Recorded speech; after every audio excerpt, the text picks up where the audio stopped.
कल्पना कीजिए, किसी का फोन आता है और वह कहता है कि कल रात की लॉटरी नंबर होंगे 1,23,456। क्या आप यकीन करेंगे? शायद नहीं।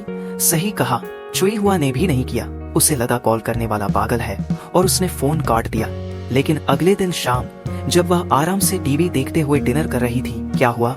विजेता नंबर 1,23,456 ही थे। हैरान होकर चुई हुआ ने उस व्यक्ति को फिर से फोन किया और जाना कि यह रहस्यमय कॉल करने वाला शियाओ हुई असल में 2019 से है, जबकि चुई हुआ 1996 में। वे एक ही घर में रहते हैं, लेकिन 23 साल के अंतर में।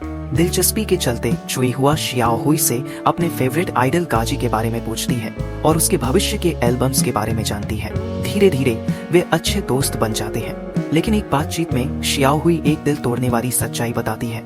उसके पिता 1999 में एक आग में मारे गए और उसकी मां अब गंभीर रूप से बीमार है। चुई हुआ मदद करने का साहसिक प्लान बनाती है। वह 1999 में शियाओहुई के घर जाती है, जहां वह शियाओहुई को खिलौनों से खेलते हुए देखती है और किचन के गैस स्टोव को खतरनाक स्थिति में पाती है। चुई हुआ समय पर आग को रोक लेती है।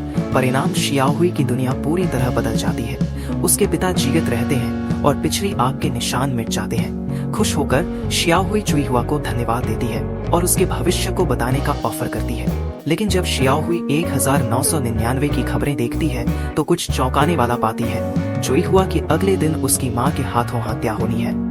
असल में चुई हुआ की मां, जो एक जादूगरनी है, सोचती है कि उसकी बेटी पर कोई बुरी आत्मा का साया है। उस रात उसकी मां चुपके से कमरे में चाकू लेकर आती है, लेकिन पाती है कि उसने कंबल के नीचे एक टेडी बियर को मारा। चुई हुआ दरवाजे पर मुस्कुराते हुए खड़ी होती है। वह अपनी मां का सामना करती है और फायर एक्सटिंग्विशर का इस्तेमाल करके उसे बेहोश कर देती है और शरीर को फ्रिज में छुपा देती है।